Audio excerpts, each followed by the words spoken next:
Ассалаумағалейкум ағай. Жағдайларыңыз қалай, амансыздар ма? Бүгін көптен күткен контент. Мен де осы күнді өзім біраз күттім. Көп сөз күміс, аз сөз алтын. Ал шолуымызды бастайық. Сіздердің алдарыңызда Америкаға шығарылған Lexus ES 330 автокөлігінің тікелей аналогы Toyota Windom. Рестайлинг 2006 жылғы автокөлік.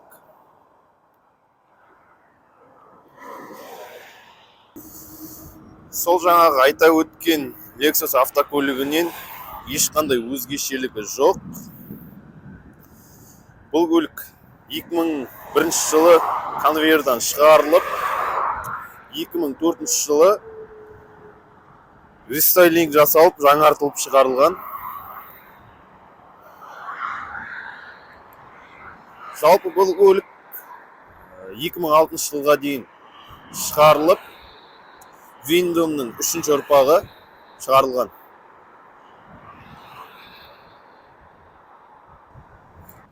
Ал енді салонда айтатын болсақ, дәл осындай рестайлинг автокөліктерде салонда тұрған ағаштан жасалған планкалары ашық қоңырқай түсті болып келеді. Сосын мына ортадағы центральный консоль дейді ғой, сол пластигіміз металға ұқсас сұр түсті, ашық түсті болып келеді. Ал мына до рестайлинг дейміз ғой, енді рестайлингке дейінгі көліктердің осы ағаштан жасалған планкалары, рульдегі деревасы, олардың бәрі қою түсті, бір қызғылт сияқты болып келеді. Ол енді әркімге әртүрлі, біреуге ұнайды, біреуге ұнамайды. Маған мысалы осындай ашық түсті, қоңырқай ұнайды. Сосын мына ортадағы центральный консоль, ол да до рестайлинг автокөліктерде қою түсті болып келеді. Және мына салон сиденькілерін айтатын болсақ, бежевый ашық түсті болып келеді. Ал до рестайлингте қою түсті, молочный дейді. Көлікте мысалы G-комплектация базовый деп отырмыз. Бірақ бұл жерде задний шторка бар. Мысалы ол жаңа кожаный салонмен ең мықты комплектацияда болмауы мүмкін. Сосын бұл жерде подвескасын жұмсақтығын өзгертуге болатын темп системасы орналасқан. Ол да бір көп комплектацияларда бола бермейді. Ол да под заказ жасалатын дүние система. Енді рестайлинг жайында айтатын болсақ, дәл осы автокөлік 2006 жылғы ең соңғы тұқымы деуге де болады. Бұл жерде сыртқы келбетінің өзгешеліктері осы линзалық ксенон фарлары адаптивті AFS функциясы бар.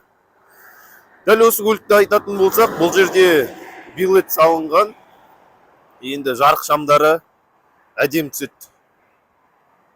Сосын ары қарай айтатын болсақ, до рестайлинг пен разницасы өзгешелігі. Мына решеткалары басқа. Және бұл жерде бампері, сосын туманкысы да домалақ болып келеді. Ал көліктің артқы бөлігін айтатын болсақ, бұл жерде задний фонарь, артқы жарық шамдары рестайлинг пен до рестайлингте разница бар. Және мына жерде номердің үстіндегі мына хром планкасы до рестайлингте сплошной ақ болады. Бұл жерде хроммен жасалған. Көлік осы, спойлері әдемі түр беріп тұр. Ары қарай дискілері заводской 16, мына жерде профиль кішкентай покрышка тұр, жалпы профиль үлкендеу салса әдемі тұрады. Бұл да былай жақсы вид беріп тұр. Подвескасында ешқандай өзгешелік жоқ. сол рестайлинг, до рестайлинг екеуі де бірдей. Және қозғалтқыш бөлігіне келетін болсақ, бұл жерде Toyota'ның коронный қозғалтқышы 1MZ FE.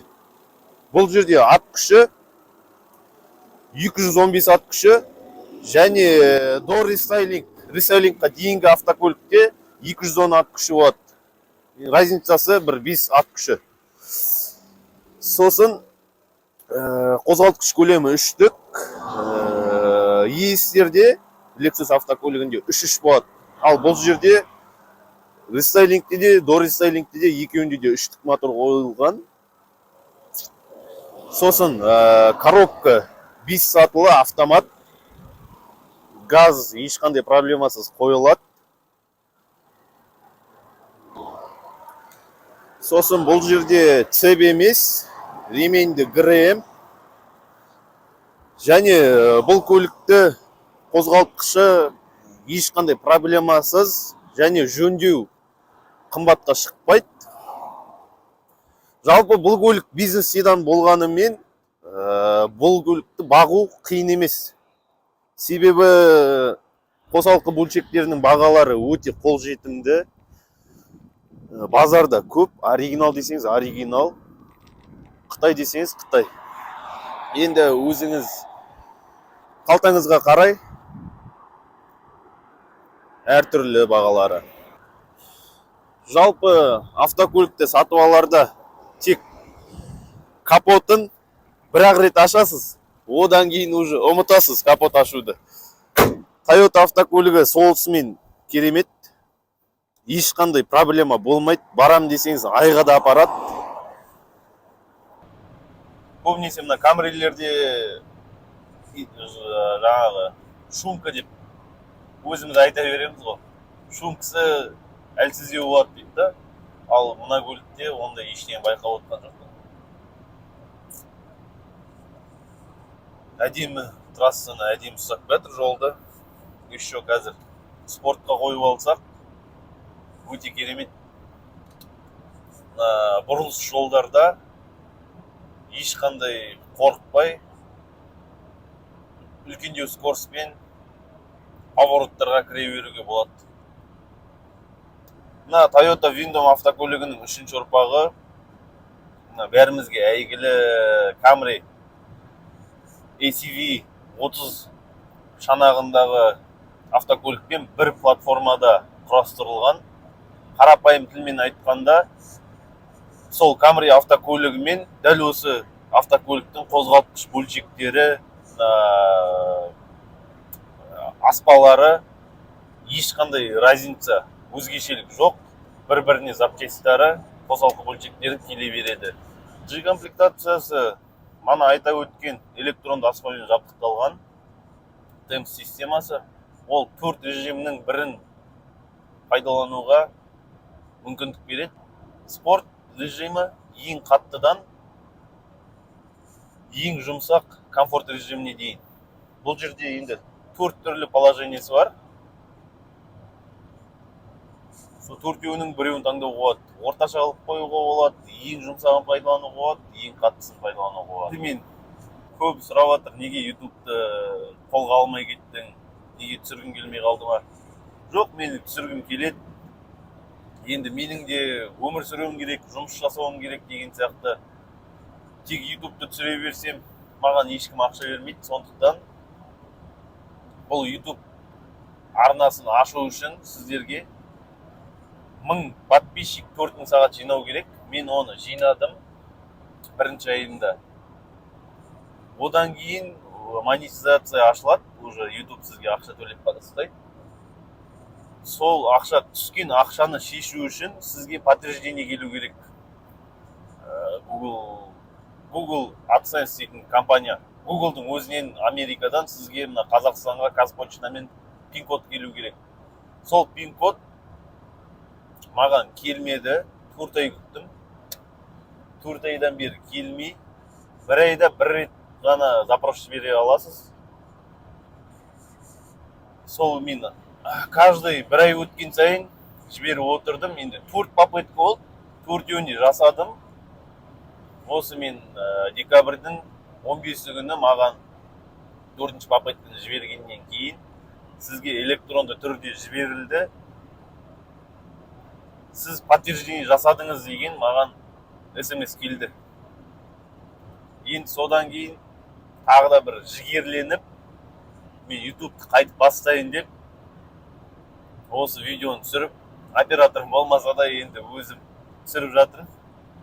Айбетпеңіздер, ендігіде жақсы видеороликтер болады. Каналға тіркеліп, колокольчикті басып қойыңыздар. Менің салған видеоларымды ең бірінші көру үшін. Бәріңізге рахмет. Осымен Виндом автокөлігінің